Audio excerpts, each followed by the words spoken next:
What's up, guys and gals? Tennessee back with you here.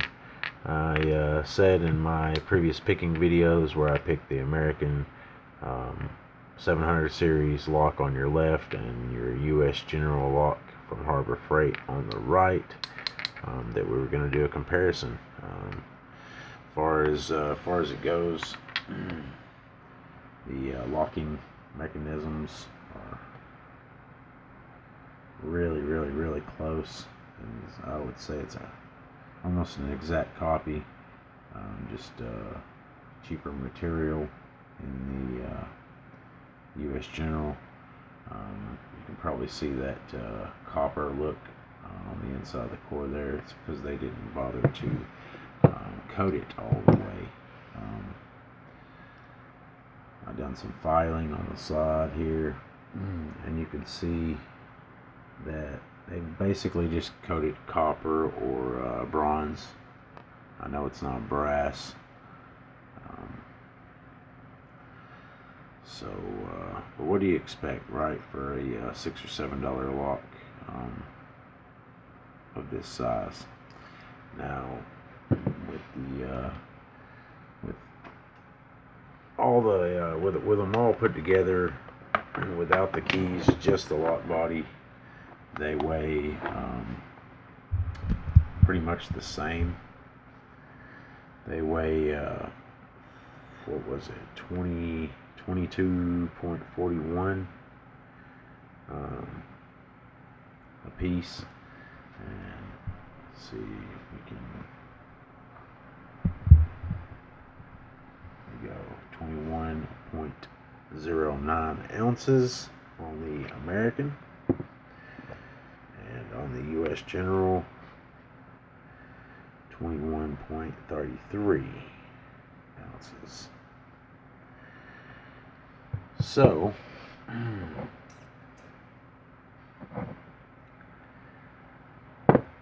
that's interesting. So let's put them on there and all their components with them. I'm not going to put them together, but we'll lay it on there best we can. With the screw. So 22.41 ounces. Like I said, that's the whole lock. Not weighs the same if it was assembled, obviously. And we're going to do the same to the American 700 series here.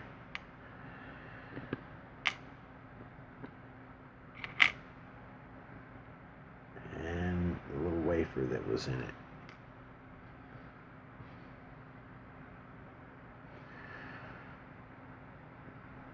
So 0.1 of an ounce.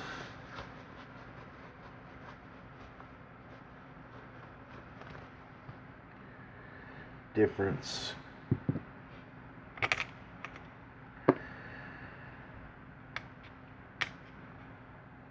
So something else we will try is we're gonna see if, because obviously I will tell you that I already tried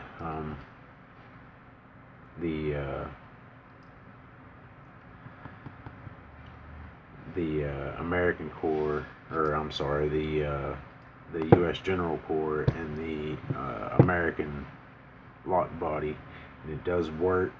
The only thing that's not interchangeable is these lock plates, lock plate retainers, whatever you want to call them. The U.S. General one is just slightly bigger on this end. If you line them up just right, which I don't know if I can do that or not, but anyway, you can see our U.S. General is just a smidgen bigger, so it won't fit on our American core. lock body. But will the American core fit in the U.S. General lock? Let's see. So we'll use all of our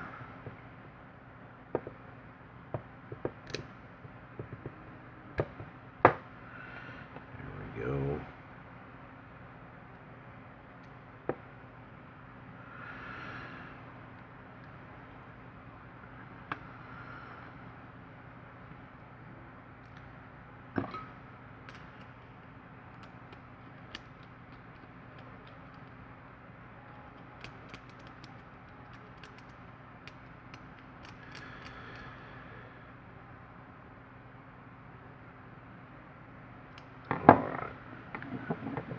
So we're going to go ahead and lock it up.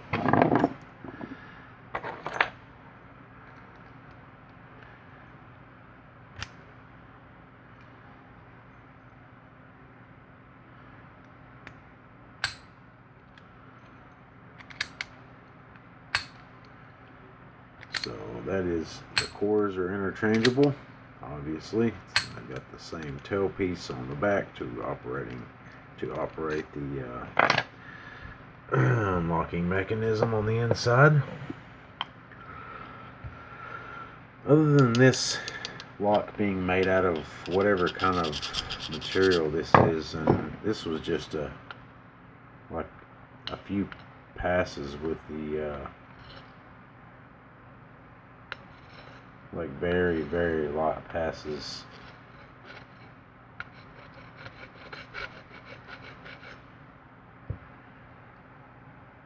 You can tell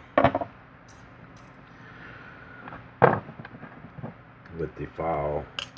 Other than that being copper or whatever it is, seems to be a pretty good hefty lock. I don't think a lot of people know these things are made out of copper. I guess unless they watch this video, because I don't think anybody else has really dug that deep into these things, which is kind of sucky, really, because I think people ought to know what stuff's made out of, so they're more up to knowing what kind of attacks are their locks and stuff are subject to. But with a hacksaw or drill, I would say you could probably drill or cut through that pretty easy.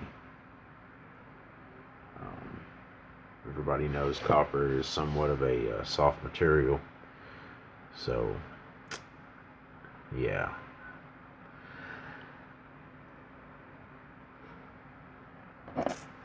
Now, if I'm not mistaken, yeah, there we go. So, actually, I'm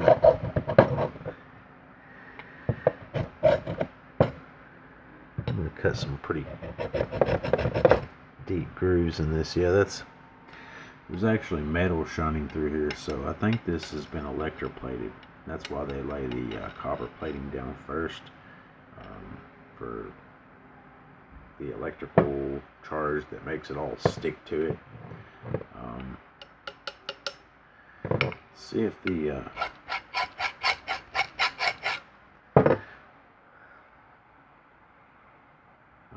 looks like the shackle might be made out of the same copper-like material. So it's obviously been electroplated as well, but they are steel or metal or something in there.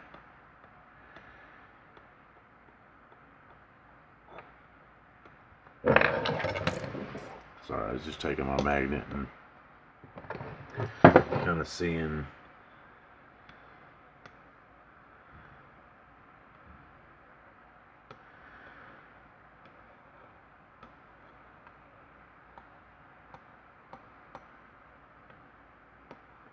will say that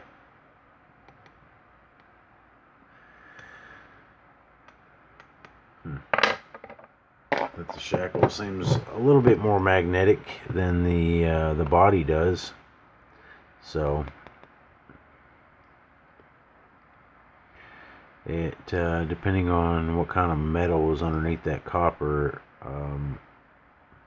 I guess really depends on how fast you could really cut through that or not. So we may visit that in a later video and exactly see what all of this is made out of. Maybe we'll cut it right down the middle or something. Maybe we'll cut it this way or that way, just to see what the inside of it looks like. But yeah, so hope everybody enjoyed this video. It's a bit longer than what I wanted, but just wanted everybody to see that and be aware of these Harbor Freight locks, these 700 series lookalikes. Like I said, I don't think this electroplating deal, whatever it is known that well. I guess that's why they didn't electroplate the inside of it, maybe because they were afraid over time with the turning of the core and moving around in there that flakes would maybe break off in there. Or maybe they just done it to save money. Who knows? Alright, well, thanks for watching. If you're new to my channel, welcome. If you've not yet subscribed, go ahead and do that. If you've ever ripped the crotch of your pants, hit that subscribe button and the like button as well. All comments are welcome and encouraged. I love reading your guys' and girls' comments. If you've got any questions about anything, put them down there too. Hope everybody has a awesome, safe rest of the weekend, and we will catch you next time.